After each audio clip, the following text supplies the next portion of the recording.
علیکم ورحمۃ اللہ وبرکاتہ۔ نحمدہ ونصلی علی رسولہ الکریم، اما بعد فاعوذ باللہ السمیع العلیم من الشیطان الرجیم، بسم اللہ الرحمن الرحیم۔ لقد من اللہ علی المؤمنین اذ بعث فیہم رسولا، قال النبی صلی اللہ علیہ وسلم انما بعثت معلما، صدق اللہ العظیم۔ انداز بیان اگرچہ میرا شوق نہیں، انداز بیان اگرچہ میرا شوق نہیں، شاید کہ اتر جائے تیرے دل میں میری بات۔ معزز سامعین، آج جس موضوع پر میں آپ کے سامنے لب کشائی کرنا چاہتا ہوں وہ میرا موضوع اسلامی معاشرے کے اندر دینی مدارس کا کردار۔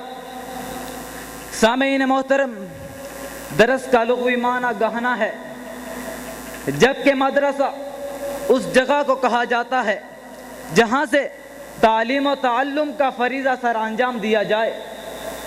مدرسہ 4 ارکان پر مشتمل ہوتا ہے۔ نمبر 1 معلم، نمبر 2 متعلم، نمبر 3 نصاب، اور نمبر 4 پر عرب کا مقولہ ہے الام مدرسۃ،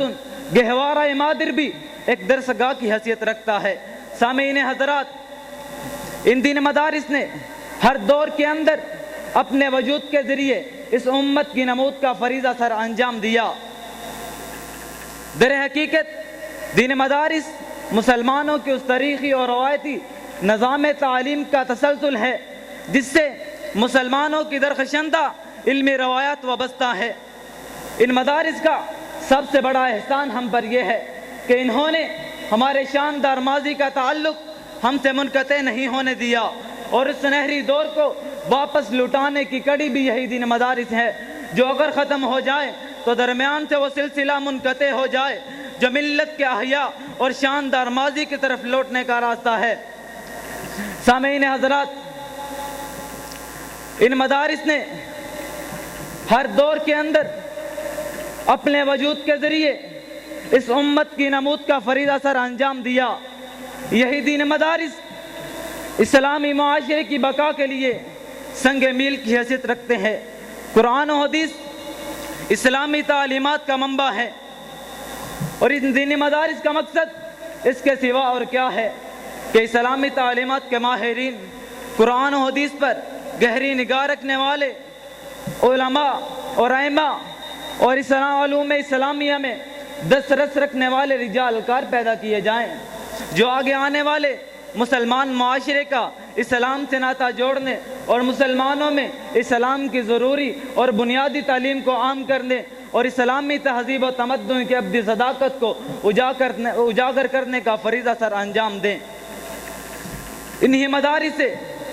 تیار ہونے والے افراد ملت اسلامیہ کے افق پر ستارے بن کر جگمگاتے ہیں۔ انہی مدارس سے تیار ہونے والے افراد کو دوران تدریس عدل و انصاف کا سبق پڑھایا جاتا ہے، جو کہ قوم کی امانت ان کا مقدر ٹھہرتی ہے۔ اس لیے اقبال نے کیا خوب کہا تھا، سبق پڑھ پھر صداقت کا، عدالت کا، شجاعت کا، لیا جائے گا کام تو سے دنیا کی امامت کا۔ یہیں سے نکلنے والے افراد کے ایک ہاتھ میں شمع علم اور دوسرے ہاتھ میں عمل کا پروانہ ہوتا ہے، اور اقبال کا یہ شعر ان اداروں پر پوری طرح صادق آتا ہے۔ اسی دریا سے اٹھتی ہے وہ موجیں تند جولا بھی، نہنگوں کے نشے من جس سے ہوتے ہیں تہو بالا۔ سامعین حضرات، یہی دین مدارس ایسے لوگوں کی تیاری کا سبب بنتے ہیں جو اخلاص اور تقوی کی دولت سے مالا مال ہوتے ہیں۔ انہی افراد کے بارے میں کیا کسی نے خوب کہا تھا، بہت مخلص اور پاک ہیں وہ بندے خدا کے، نہ شاہ جن سے قائم ہے صدق و صفا کے، نہ شہرت کے خواہاں نہ طالب ثنا کے، نمائش سے بیزار دشمن ریا کے، مشقت سب ان کی رضا کے لیے ہے، ریاضت سب ان کی خدا کے لیے ہے۔ سامعین حضرات، ان دین مدارس نے ہنگاموں، بحرانوں اور نوشی سے محروم دنوں میں بھی اپنے وجود کے ذریعے اس امت کی نمود کا فریضہ سر انجام دیا۔ بر صغیر میں جب انگریزوں نے اور ہندوؤں نے مل کر مسلمانوں پر ہندوستان کی سرزمین کو تنگ کر ڈالا اس نازک ترین موقع پر کیا میں پاکستان کے لیے انہی دین مدارس کے طلباء اور علماء ہی پیش رہے جنہوں نے اپنی جانوں کے نذرانے پیش کرنے سے دریغ نہ کیا، وہ لوگ جنہوں نے خون دے کر پھولوں کو رنگت بخشی، وہ لوگ جنہوں نے خون دے کر پھولوں کو رنگت بخشی، دو چار سے دنیا واقف ہے، غمنام نہ جانے کتنے ہیں۔ سامعین حضرات، اسلامی معاشرے کی جن ضرورتوں کو یہی دین مدارس پورا کر رہے ہیں، ان کی اجمالی فہرست پر ایک مختصر نظر یوں ڈالی جا سکتی ہے کہ قرآن و حدیث اور اسلامی علوم و فنون سے مسلم معاشرے کے ربط و تعلق کو قائم رکھنے کا واحد ذریعہ بھی یہی دین مدارس ہیں۔ مساجد کے لیے علمی صلاحیت کے حامل خطباء، ائمہ اور مدرسین کے لیے، اور ان مدارس کے لیے اسلامی تعلیمات کے لیے اساتذہ اور مدرسین کا فریضہ بھی یہی دین مدارس سر انجام دے رہے ہیں۔ اسلامی تعلیمات کے لیے زندگی کے مختلف شعبوں میں عوام کو درپیش مسائل کے فقہی حل کے لیے دارالافتاح کا قیام اور اس کے لیے ماہر علماء اور صاحب بصیرت مفتیان کو مہیا کرنے کی ذمہ داری بھی ان مدارس نے سنبھالی ہے، جبکہ اصلاح و احوال کے لیے اس معاشرے میں ہونے والی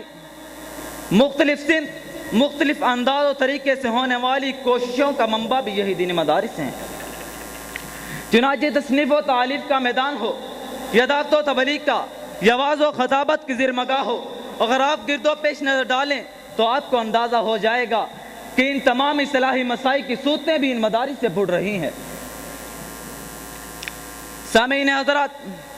کسی بھی قوم کے مذہبی تشخص کو ختم کرنے کے لیے اس پر دو سمتوں سے یلغار کی ضرورت ہوتی ہے، ایک فکری اعتقادی اور نظریاتی سمت سے، اور دوسری عملی اور تحریکی زندگی کی جہیز سے۔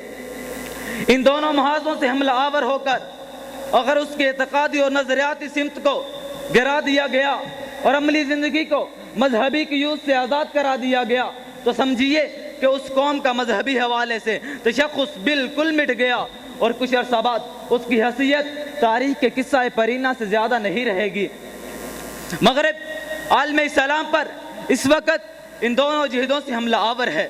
چنانچہ اعتقادی فتنوں کے ساتھ ساتھ اباحت پسندی، جنسی بہراروی، فحاشی اور عیانی اور مادیت کی یورش عالم اسلام کے کئی ممالک میں اپنے عروج پر ہے۔ بر صغیر میں دین مدارس ہی مسلمانوں کی تہذیبی روایات و عقائد کے محافظ و امین قلعے ہیں، جہاں سے طوفان مغرب کی سرکش موجیں ٹکرا کر واپس ہو جاتی ہیں، اور الحمدللہ اس خطے میں